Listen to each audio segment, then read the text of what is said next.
Welcome to Kung Fu Havoc number 2. This is the third part of this intro before I begin my saga about martial arts, size mattering, strength mattering, skill mattering. All that stuff's gonna come. Alright? So I'm gonna tell you right now, at 46 years old, I am no longer at the top of my game. Alright? I don't ever think I was really at the bottom of my game until I had this hip replacement. Now I'm riding on a mediocre wave. Alright? I can still roll with the best of them. Just not in Brazilian Jiu-Jitsu, because that's like the only martial art that I completely fucking suck at outside of the capoeira videos that you guys watched today. Or yesterday, depending on when you're actually watching this. But here's the thing about fighting. Lots of martial arts come from legends. Kung Fu has legends in Shaolin, Wing Chun. Wushu is Kung Fu. Technically, Gung Fu. There's a lot of styles. You have the Iron Fist. You have the Drunken Master. There's also a Drunken Monkey. You have your Dragon and Tiger. This is Tiger. This is Dragon. You have your Mantis. You have your Crane. You have your Snake. You have your Eagle. You have a lot of things that you have to work with. But you have to learn enough of them that you can recognize them so that you don't get fucked up while fighting. Your skill level is the most important thing. Your size is probably relatively small. I'm a small guy. I've never fought anybody smaller than me. I know, just like everyone else knows, that a small person can fuck you up. Don't think that because your enemy is smaller that you can beat them just by looking at them alone. One of the key things they tell you in martial arts is to never underestimate your opponent and to never get too cocky. Alright? You want to travel down that black and white line on that shade of gray. Don't give in to, he might be able to beat me. Don't give in to, I might be able to beat him. When this fight begins, you're going to know from the first one of y'all nailing the hit how much that person's going to take. Now, I've wrestled with a lot of people bigger than me, and they will tell you hands down, I'm not the guy you want to wrestle with if you're not in good shape. See, here's where body mechanics play an important role. So let me get into body mechanics first. I am 120 pounds. Maybe 130 pounds soaking wet, but the doctor doesn't want me to go over 125. So I haven't weighed myself in a while, so we're just going to estimate that I am 120 pounds. Alright? I'm trying to gain weight. I'm trying to keep it at 125. If I can get to 125, that is my maximum lifetime goal until my other hip replacement. Then I'm going to go back up to 130 because that was my military weight. However much more you weigh versus your height will either slow you down or speed you up. Alright? In other words, the bigger you are, your girth, your body mass index has lots of power behind your punches, but you may not have a lot of speed. And a really hard punch hit in a right spot can really hurt someone. Which, if you're in a fight in the streets, that's kind of what you want, but you don't want to kill them, so you really got to know where you want to hit a person. You don't want to blindly swing at something and pray for the win. Yeah, because sometimes that shit doesn't work. You know, you need to know what you're doing. When you throw that first punch, you need to have your game on. Now, I'm going to quote Bruce Lee real quick. Not just from the book that I have in my drawer down there, The Tao of Jeet Kune Do, but fact of life. You are not meant to retain your martial art knowledge so that when you fight, you can flow swiftly through combat and let nature take its course. I totally butchered that quote, but it is fact. When you think about what you're going to do in a fight, it's more than likely not going to happen. It's more than likely, all right, he's going to come in, I'm going to boom, I'm going to step, then I'm going to hit him right here, or I'm going to hit him and I'm going to ridge hand him, then I'm going to knee him. This is good in theory. It is good in practice. The time that the fight starts, like a real fight, all that shit's out the window. Trust me when I tell you that, because in the other video, the very first video, I mentioned that I stole a guy in the face, and I thought it was going to be a simple fight, and it wasn't as simple as it sounds, but in the mix of that, I did mention that my soul jumped out my body and said, motherfucker, you're going to die. No. So you can go back and check the video. It's number 1 for this, and I described the fights that I had for the whole week, but except for Wednesday. But the thing was, in each one of those fights, I know how to handle combat stress because I've been fighting for a very long time. The thing with a fight, you can go in with the best training in the world. You can go in and have your shit straight. You can jab and box. My nephews just beat me in boxing, but they won't fight me in street fighting or martial arts because they know that's my game. They know they can't go more than one round with that. But knowing yourself is easier for you to know how to have a victory or a quick defeat. And you have to know what you can take in a fight. Not everybody's as tough as they look. No. And not everybody is as tough as they think they are. I'm a lot tougher than I look. And I'm a lot tougher than I think that I am. And the reason I know that is because I've been through some shit. But the thing with fighting, it is not how big you are, it's what you know. And what you can do with the knowledge that you have attained. It is not where you're from. It is what you know and what you can do with the knowledge that you have attained. Remember that shit, because when you come against somebody who can't fight their way out of a wet paper bag, that does not mean they can't beat your ass. Because there are things such as freak accidents, and my favorite, beginner's luck. Shit happens. You know, you will not always fight the same way different times that you fight people. You will come into somebody who may know a little bit more than you, maybe a little quicker than you, definitely might be a little stronger than you, and it's going to put your ass in a bind where you're not going to be able to adapt and adjust. And if you can't adapt in a fight, and you can't adjust in the middle of a fight, you got a problem. You got a really big problem. Martial arts is my life. Understand that. I've never been given a golden opportunity to shine, and I got 77 followers here on YouTube, and I thank you all very much for giving me this opportunity and this platform to do what I love.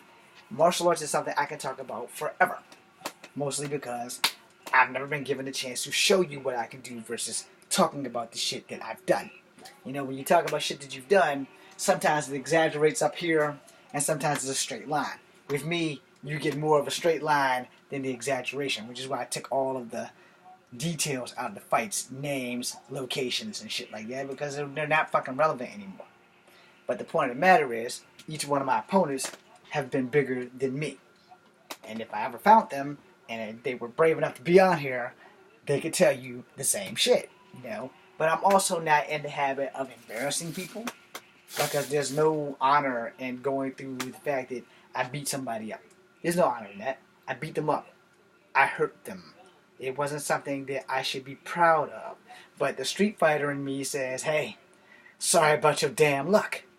But the human in me says, you know, maybe we could have worked that out a little bit differently. Alright? Kind of like in grade school when I punched the white girl in the face for calling me a nigger. We could have worked that out a little bit differently because I was raised not to hit girls. But I was also raised not to use the following racial slurs, and I'm apologizing now before they fly out my mouth. I was raised to not call anybody a nigger, to not call anybody a honky, to not call anybody a chink, a jap, a gook, a spick, a wetback. All those racist things, man, I was raised not to do that. And I definitely was raised not to call people chief. Especially after I found out that I was part Native American.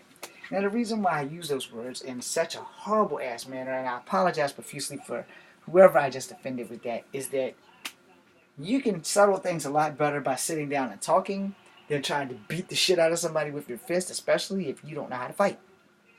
Now, the thing with fighting, and I'll say this lovingly, the thing with fighting, whether you're doing it to make a living, whether you're doing it for entertainment, which is what I would prefer to be doing right now, the thing about fighting is that people get hurt when they fight. That is something that you cannot undo. When you fight somebody, it doesn't matter if you're 6, it doesn't matter if you're 12, it doesn't matter if you're 212. When you hurt somebody with skills that you have acquired over the years from fighting and doing whatever you were supposed to do, it's a stain on your soul sometimes.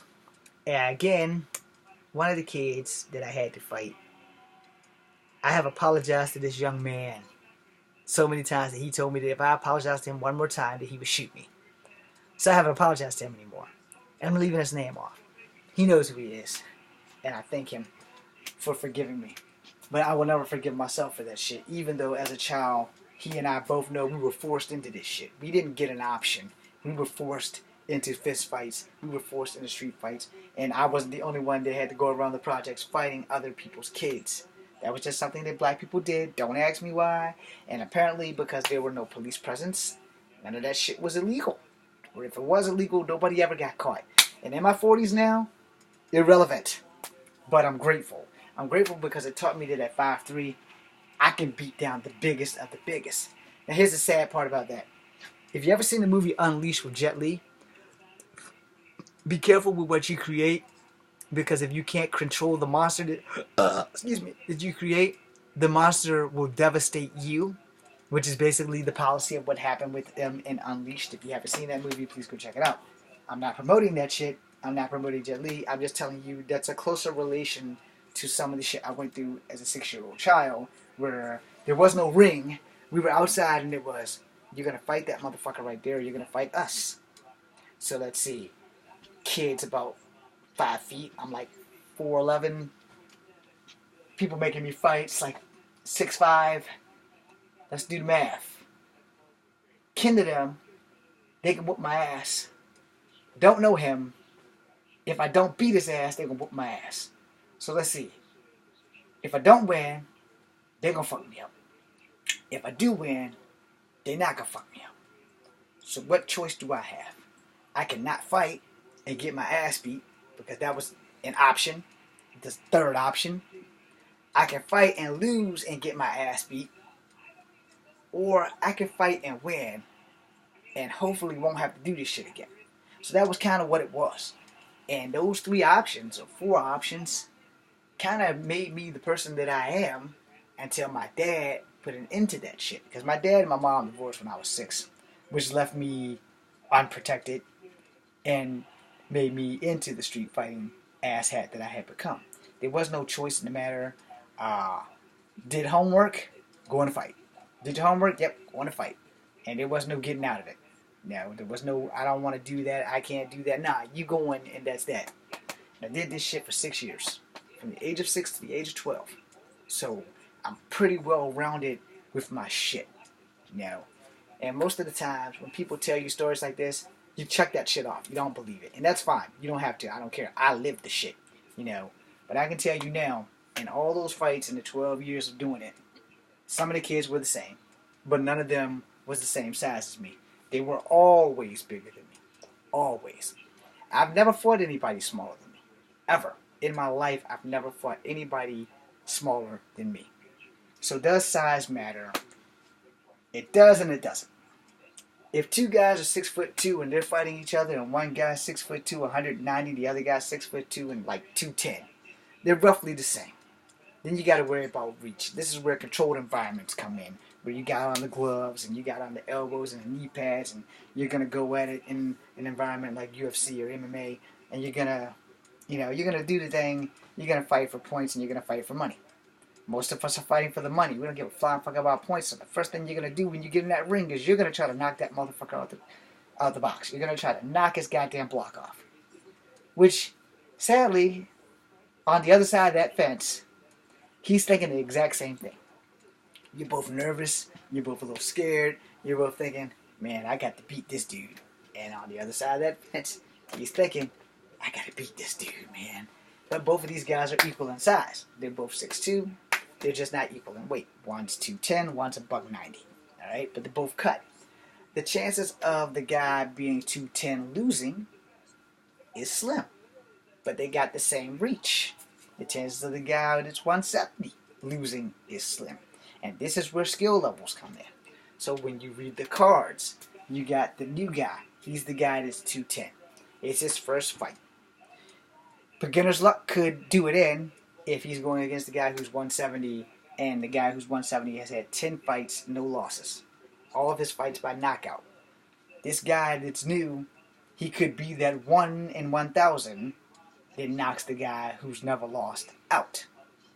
Now, when they had that rematch, the guy that got knocked out might not lose the second fight. So, you know, because this is how you build money in controlled environments. So you get in there, you got this guy, he's like, I beat you before, I beat you again. He's like, alright. And the guy who got his ass kicked, you know, he's going to be like me. He's not going to say shit. He's like, nah. We'll see when that fucking bell rings. You know? And then you got the other guy who's just popping off, popping off, popping off. Now that he's overconfident, now that he knows he's beating you, he's going to keep running his mouth until you rearrange his dental work.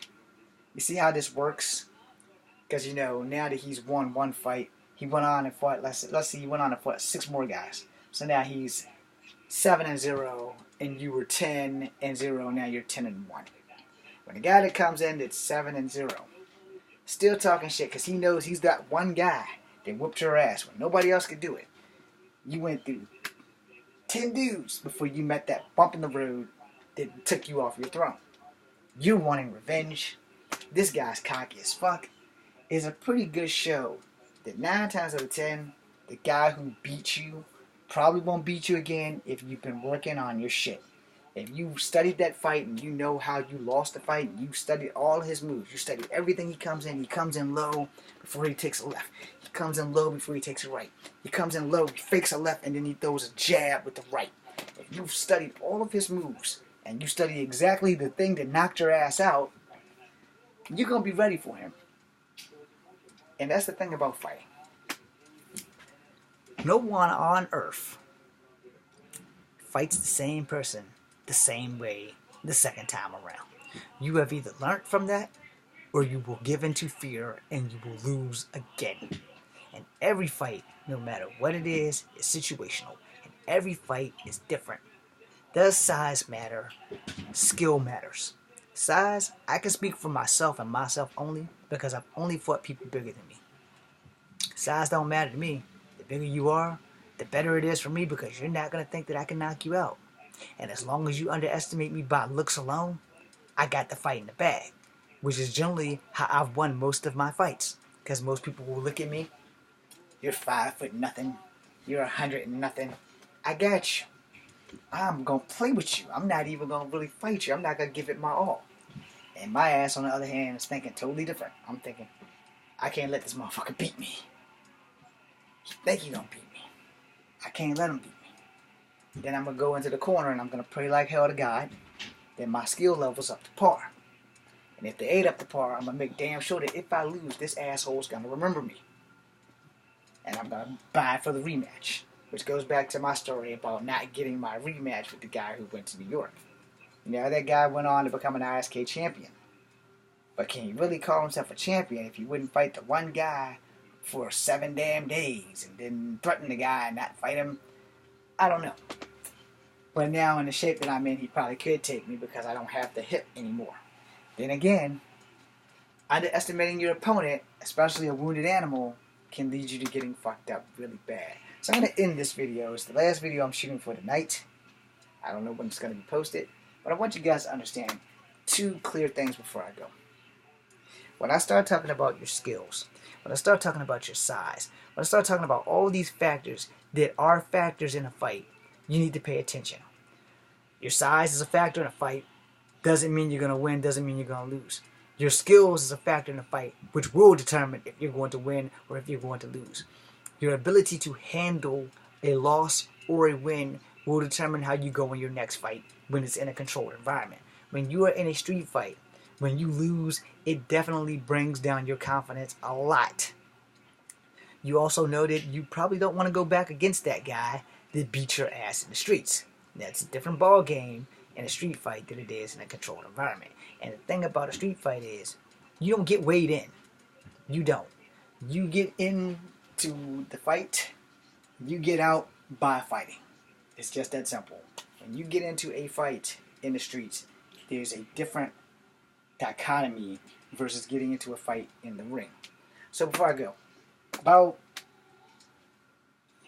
4 or 5 years ago, maybe longer, can't really give you a definite, honest date, but in this very room, I was talking to my friend, and I'm leaving his name off, and he was talking about getting into MMA, and even I was talking, and I tell you guys this before if you've been paying attention, about rules and regulations in MMA in the ring. Alright, so when we were talking, he told me, what do I do when someone comes in for the hug or the double leg takedown? And I told him that I'm going to elbow this person in their shoulder blades. And he told me that that was an illegal move. I said, well, I'm also going to be kneeing them in the chest at the same time because I'm pretty sure that they're bigger than me and I won't be able to stop them from tackling me. I also know that I don't have any ground game for BJJ. So I know I'm not going to sit there and just lay there and let this dude whoop my ass. So illegal move or not, I'm going to do just like I would do in the streets when someone tries to body slam me. You know, because I'm a small guy. And I can tell you now from experience, in every fight I've been in, minus the one I tell you about with the week of fighting, but every fight before that, when I was in my youth, like 6 to 12, everyone tried to body slam me first. That was not an option. So people fight differently. And let me lay out some fighting things for you. You have your strikers and your counter strikers. You have your wrestlers. You have your grapplers. You have your ground and pounders. And those are just like a small dose of what you face. And most of those are in controlled environments. When you're fighting a street fighter, it's more or less strikers, counter strikers, people who like to stand up and fight. People who like to go for the one-hitter quitter. Shit like that. And the reason that is because I ain't never seen a street fighter use Brazilian Jiu-Jitsu yet. I'm waiting for that day, but I haven't. But also, if you watch a lot of videos here on YouTube, you will see these street fighters try to sprawl and try to do other things. There's nothing wrong with the sprawl. I don't trust it. I did learn the sprawl in Taekwondo and Bravo. I don't recommend the sprawl because I recommend when they go in to get you, you just elbow them in the spine. You want to end a fight quickly, you elbow them in the fucking spine. Doesn't matter where in the spine, you elbow them in the spine. It's going to shut their asses down. Now, before I go, I just pissed off everybody with that.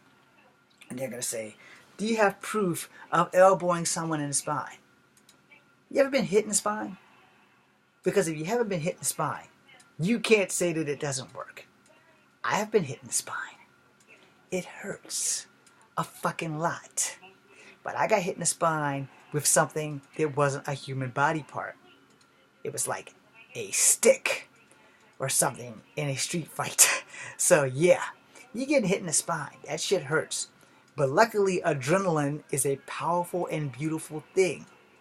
Did I feel it the next day? Fuck yeah. But while it was happening, adrenaline is a beautiful thing. Which is another reason why when you're fighting someone, you have a good chance of winning in a street fight. And you're not going to really feel much until it's over, unless you're the guy that's on the broad end of an ass whooping where you get put to sleep. Don't say it can't happen, because it can. For me, I've been pretty goddamn blessed at that shit. But you have to understand, in a fight, every fight is different. Everyone you fight is different. And it will always be that way. Whether you're fighting someone you fought before, or whether you're fighting someone brand new, you will always fight differently every time. I'm James Williams Jr. This is Kung Fu Havoc number 2. There's a reason why it's called Kung Fu Havoc, people. Be seeing you.